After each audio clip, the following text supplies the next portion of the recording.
أعوذ بالله من الشيطان الرجيم بسم الله الرحمن الرحيم رب اشرح لي صدري ويسر لي أمري واحلل عقدة من لساني يفقهوا قولي الحمد لله رب العالمين والصلاة والسلام على رسوله سيدنا ونبينا مولانا محمد صلى الله عليه وسلم وعلى آله وأصحابه أجمعين அளவற்ற அருளாளனும் நிகரற்ற ஏற்றமிகு பேர் அன்பும் கொண்ட ஏக வல்லவனாம் அல்லாஹ் ஒருவனுக்கு அனைத்து புகழும். அன்னிடம் பெருமானார் முஹம்மது ரசூலுல்லாஹி ஸல்லல்லாஹு அலைஹி வஸல்லம் அவர்கள் மீதும் அவர்களை பின்பற்றியொழுகிய உத்தம சத்திய சஹாபா பெருமக்கள் அனைவர்கள் மீதும் அவர்கள் மீதும் அல்லாஹ்வுடைய அன்பும் அருளும் நலமும் வளமும் என்றென்றும் முழுமையாக நிறைவேற்றுமாக என்று பிரார்த்தித்த வண்ணம் எனது சிற்றுரையை நான் துவங்குகின்றேன். அன்புமிக்க குளோபல் தமிழ் முஸ்லிம் மீடியாவின் நண்பர்களே, நீண்டதொரு இடைவெளிக்கு பிறகு நாங்கள் உங்களை சந்திக்கின்றோம். ஏனென்றால் இதோ நம்மை நோக்கி வந்து கொண்டிருக்கக்கூடிய ரமலான் மாதத்தை எவ்வாறு நாம் அடைந்து கொள்வது, இந்த ரமலானுக்கு முன்னால் நாம் செய்ய வேண்டிய செயல்கள் என்ன என்பதை பற்றி சற்று நேரம் உங்களுக்கு முன்னால் உரையாட நினைக்கின்றேன். அல்லாஹ் சுப்ஹானஹு தஆலா நமக்கு கடமையாக்கி வைத்திருக்கக்கூடிய 4 விஷயங்கள், அது கட்டாயம் ஒவ்வொருவரும் செய்து தீர வேண்டிய ஒரு கடமை. முதலாவது தொழுகை. தொழுகை இல்லை என்றால் அவன் முஸ்லீமாகவே இருக்க முடியாது. எத்தனையோ தொழுகைகளை நாம் விட்டுவிட்டோம். அதுபோன்று ரமலான் மாதம், இந்த ரமலான் மாதத்தில் ஒவ்வொருவரும் நோன்பு நோற்பது நம்மீது கடமையாக்கப்பட்டிருக்கின்றது. அதற்கு அடுத்ததாக ஜகாத், ஏழை வரி என்று சொல்லக்கூடிய நம்முடைய பொருள்களிலிருந்து நாம் செலவழிக்க வேண்டிய கட்டாய கடமையான ஜகாத். அதற்கு பிறகு ஹஜ். இவை அனைத்தையும் ஒவ்வொரு முஸ்லிமும் அவரது சக்திக்கு தகுந்தபடி செயலாற்ற வேண்டும், அதை செய்து முடிக்க வேண்டும். நாம் இங்கே முக்கியமாக பேச வந்திருப்பது என்னவென்றால், கடந்த வருடத்தினுடைய நோன்பு நமக்கு பல பேர்களுக்கு அது விட்டிருக்கலாம். அதிலும் குறிப்பாக பெண்களாகிய தாய்மார்களுக்கு நோன்பு பிடிப்பதில் அவர்களுக்கு ஏற்பட்டிருக்கக்கூடிய அந்த இயற்கையான மாதவிடாய் நேரங்களில் நோன்பு நோக்காமல் விட்டிருப்பீர்கள். ஆண்களும் கூட பிரயாணத்தில் இருக்கும் பொழுதும் வேறு சில சமயங்களிலும் நோன்பு நோக்காமல் இருந்திருக்கலாம். நமக்கான காலம் கடந்து விடவில்லை. அதை மிகவும் வலியுறுத்தி சொல்வதற்காகவே நாம் நோன்பு ஆரம்பிப்பதற்கு முன்னாலேயே இதை நாம் இங்கே உங்களிடம் கொண்டு வந்து சேர்க்கின்றோம். நோன்பை விட்டிருப்பவர்கள், இதோ ஷாபான் மாதம் துவங்கிவிட்டது. இந்த ஷாபான் மாதத்தில் மீதம் இருக்கக்கூடிய நாட்களில் நாம் விட்டிருக்கக்கூடிய நோன்புகளை நாம் முழுமையாக நாம் கடைபிடித்து அந்த நோன்புகளை நோற்றுவிட வேண்டும். எக்காரணம் கொண்டும் அல்லாஹ்விற்கு எந்த விதமான கடனையும் நாம் வைத்திருக்கக்கூடாது. நோன்பை போலவே ஜகாத் கொடுக்காமல் விட்டிருப்பவர்கள், ஏதோ ஒரு காரணத்தினால் ஆண்களும் சரி பெண்கள் தாங்கள் வைத்திருக்கக்கூடிய பொருள்கள், தங்களுடைய சொத்துக்கள், தங்களுடைய தங்க நகை அணிகளுக்காகவும் அவர்கள் ஜகாத்து கொடுக்க வேண்டும். அதை கொடுக்காமல் இருந்திருந்தால் அதையும் கணக்கிட்டு ஜகாத்து கொடுத்து முடித்து விட வேண்டும். ரமதான் மாதத்தில் தான் ஜகாத்து கொடுக்க வேண்டும் என்பது எந்த விதமான சட்டமும் இல்லை. என்றாலும் கூட நம்மில் பலருடைய பழக்கம், ரமதான் மாதத்தில் கொடுத்தால் அதிகமான நன்மைகளை பெற்றுக்கொள்ள முடியும், அதிகமான மக்களுக்கு அது பிரயோஜனமாக அவர்களுக்கு இருக்கும் என்ற ஒரே ஒரு காரணத்திற்காகத்தான் ரமதான் நேரத்தில், ரமதான் மாதத்தில் நம்மில் பலரும் ஜக்காத்து கொடுத்து கொண்டிருக்கின்றோம். ஹஜ்ஜுடைய காலங்கள் வரும் பொழுது ஹஜ்ஜை முழுமையாக நிறைவேற்றிவிட வேண்டும். அதற்கான கடமை யார் மீது இருக்கின்றதோ அவர்களெல்லாம் அதை கண்டிப்பாக நிறைவேற்றிவிட வேண்டும். அல்லாஹ்விற்கு செய்ய வேண்டிய கடமைகளில் நாம்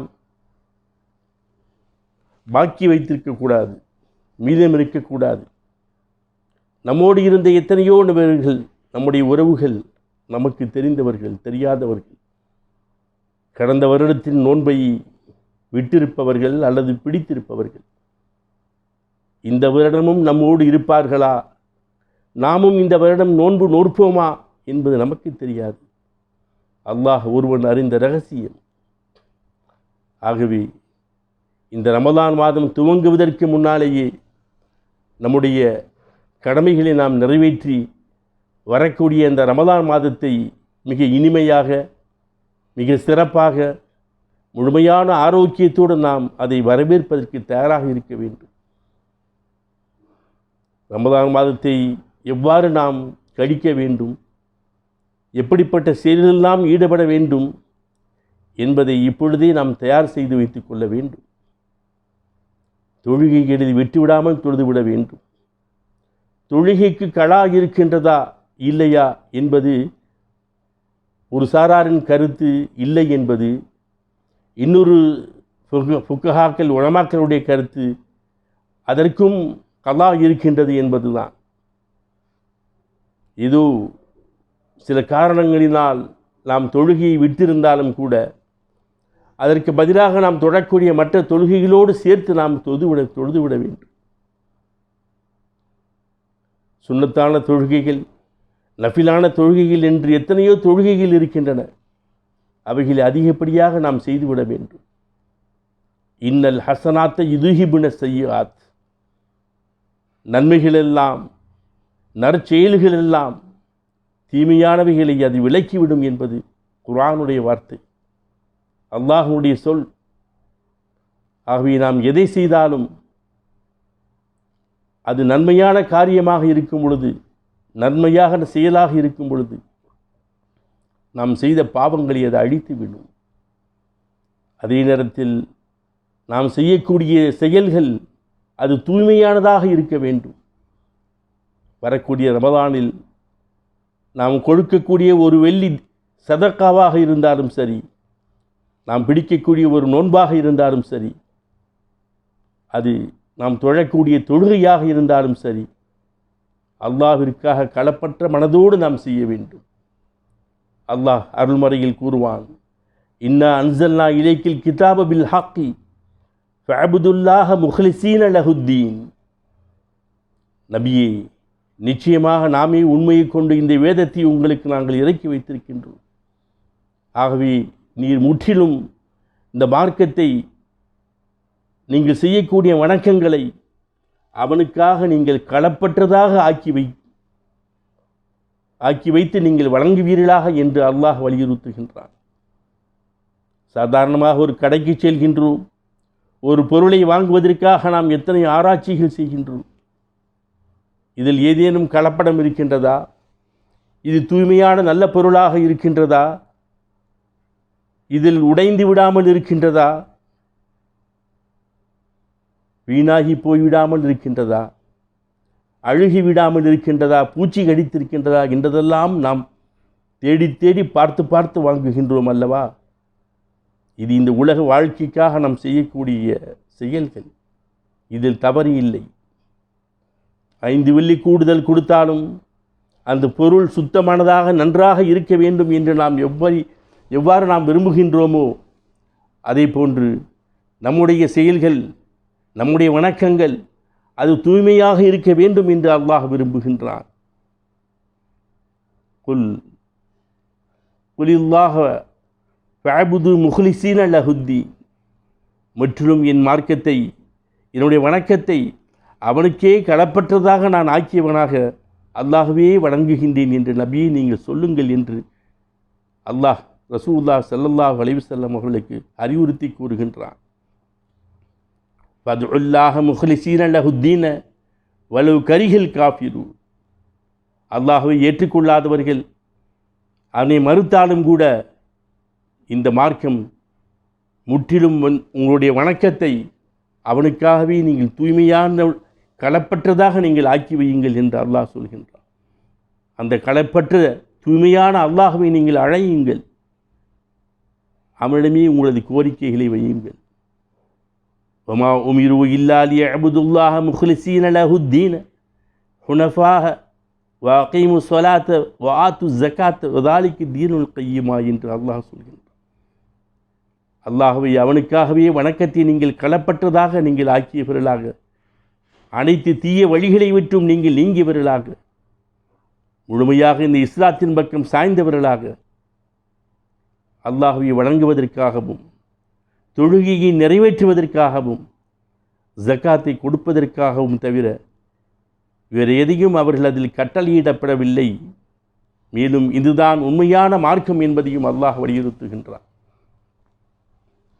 அன்பானவர்களே,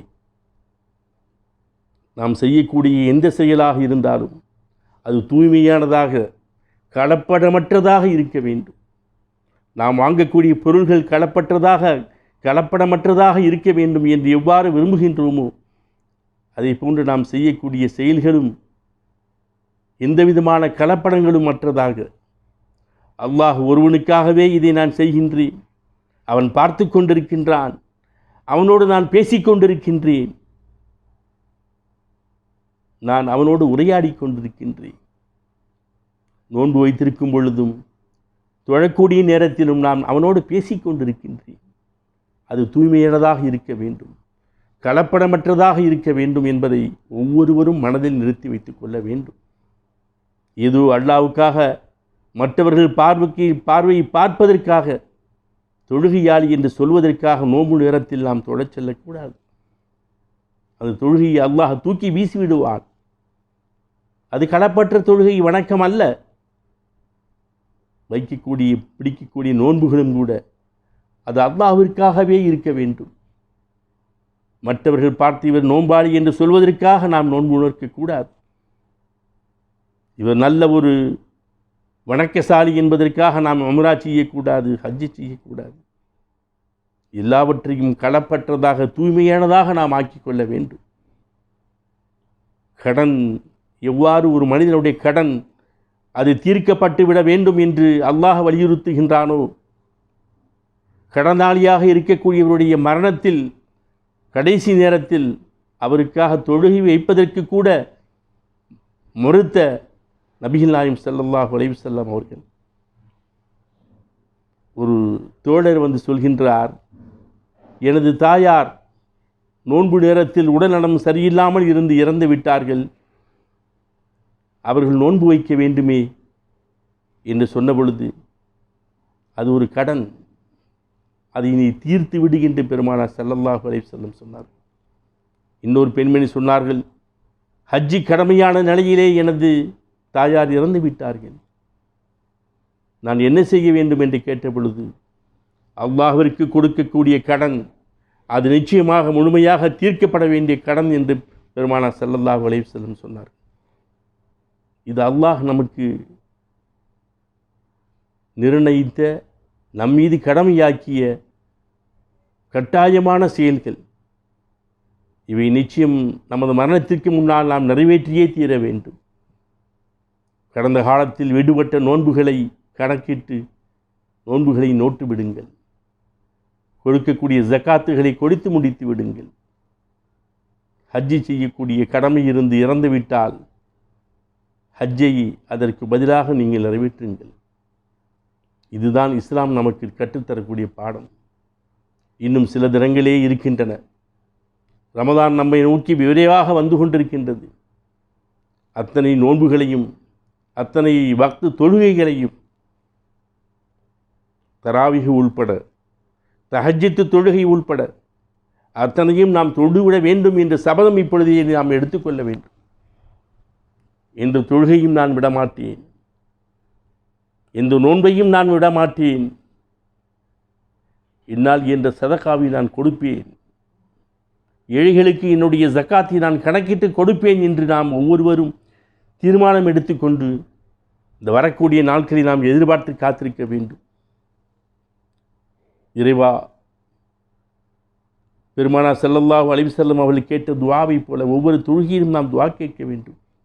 இறைவா, அல்லாஹும்ம இன்னி அஊது பிக்க மினல் ஹஸன் வ நஊது பிக்க மினல் ஜுப்னி வல் புக்லி வல் அஜ்ஸி வல் கஸல் வ நஊது பிக்க மின் கலபத்தி தைனி வ கஹ்ரி ரிஜால். சோம்பலிலிருந்தும் கவலைகளிலிருந்தும் கஷ்டங்களிலிருந்தும் உன்னிடம் பாதுகாவல் தேடுகின்றேன். இது ஒவ்வொரு தொழுகைக்கு பிறகும் கேட்கப்பட வேண்டிய துஆக்கள். மேலும் 27 அன்று கேட்க வேண்டிய துஆ, மிக முக்கியமான ஒரு துஆ, பெருமானார் ஸல்லல்லாஹு அலைஹி வஸல்லம் அவர்கள் கற்றுத்தந்த துஆ. அது எப்பொழுதும் எல்லா நேரத்திலும் நாம் கேட்கலாம். அல்லாஹும்ம இன்னக்க அஃபுவுன் துஹிப்புல் அஃப்வ ஃபஅஃபு அன்னி. இறைவா, நீ மிகவும் கருணையாளனாக இருக்கின்றாய், அதை நீ விரும்புகின்றாய், என் மீது நீ கருணை புரி. எனது பாவங்களை மன்னித்து என் மீது உன்னுடைய அருட்கொடையை வாரி வாரி வழங்கு. எனக்கு நேரத்தை கொடு, பொருளாதார வசதியை கொடு, உடல் நலத்தை கொடு. அஃபூன் என்ற வார்த்தைக்கு பல பொருள்கள் இருக்கின்றன. இதை இப்பொழுதிருந்து நாம் ஒவ்வொரு தொழுகைக்கு பிறகும் எல்லா நேரத்திலும் கேட்டுக்கொண்டே இருக்க வேண்டும். வரக்கூடிய ரமலானை நாம் தவறவிடக்கூடாது. இந்த ரமலான் போய்விட்டால் இனி ஒரு ரமலான் நமக்கு கிடைக்காது என்ற எண்ணம் நம்முடைய உள்ளத்திலே உறுதியாக இருக்க வேண்டும். அல்லாஹ் இன்ஷா அல்லாஹ் அடுத்தடுத்த ரமலானையும் நமக்கு கிடைக்கச் செய்வானாக. எல்லா நோன்புகளையும் நோற்பதற்கான சக்தி அல்லாஹ் நமக்கு தருவானாக. வாரி வாரி வழங்கக்கூடிய வள்ளல் தன்மையை நமக்கு தருவானாக. சோம்பலிலிருந்தும் கவலைகளிலிருந்தும் நம்மை பாதுகாப்பானாக. அல்லாஹ் நம் அனைவருடைய பிரார்த்தனைகளையும் ஏற்றுக்கொள்வானாக. நோன்பு நம்மை நோக்கி வந்து கொண்டிருக்கின்றது. இனியும் தாமதிக்க வேண்டாம். விடுபட்ட நோன்புகளை நோற்று விடுவோம். கடமையான கொடுக்க வேண்டிய ஜகாத்துகளை கொடுத்து முடித்து விடுவோம். அல்லாஹ் நம் அனைவருமே மீது அருள் புரிவானாக.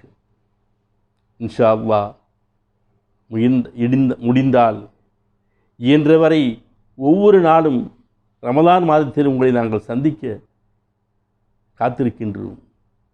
அதற்கான வாய்ப்புகளையும் வசதிகளையும் அல்லாஹ் ஏற்படுத்தி தந்தால் கடந்த காலத்து வருடங்களில் நாம் எப்படி ஒவ்வொரு நாளும் உங்களை சந்தித்து மார்க்க விஷயங்களை உங்களுக்கு மத்தியில் நாம் உரையாடினோமோ அதை போன்று இந்த வருடத்திலும் நாம் நியத்து வைத்திருக்கின்றோம். அல்லாஹ் அதை நிறைவேற்றி தர வேண்டும். நீங்களும் அல்லாஹ்விடம் எனக்காக துஆ செய்யுங்கள். நல்ல விஷயங்களை தேடிக்கொண்டு வந்து உங்களிடம் கொடுக்கின்றோம். அதை கேட்டு மற்றவர்களுக்கும் நீங்கள் கொண்டு பகிர்ந்து பயனுள்ள வகையில் அதை அல்லாஹ்வுக்காக நீங்கள் அதை பயன்படுத்தி நன்மையை பெறுங்கள். அதன் மூலமாக கிடைக்கக்கூடிய நன்மைகளை அல்லாஹ் எனக்கும் எங்களுக்கும் இந்த ஜிடிஎம் என்று சொல்லக்கூடிய குளோபல் தமிழ் முஸ்லிம் மீடியாவினுடைய நண்பர்கள், அதற்காக உழைக்கக்கூடிய என்னுடைய தோழர்கள், அவர்களுக்கும் அல்லாஹ் நன்மைகளை வாரி வாரி வழங்குவானாக என்று துஆ செய்து கொள்ளுங்கள். அல்லாஹ் நம் அனைவரையும் ரமலானை முழுமையாக பெற்று அனைத்து நல்ல அமல்களையும் செய்து அனைத்து நோன்புகளையும் நோற்று நல்லடியார்கள் ஒருவனாக நம்மை ஆக்கி வைப்பானாக என்று பிரார்த்தித்து விடைபெறுகின்றேன். வாஹிர் தஅவானா அனில் ஹம்துலில்லாஹி ரப்பில் ஆலமீன். அஸ்ஸலாமு அலைக்கும் வரஹ்மத்துல்லாஹி தஆலா வபரகாத்துஹு.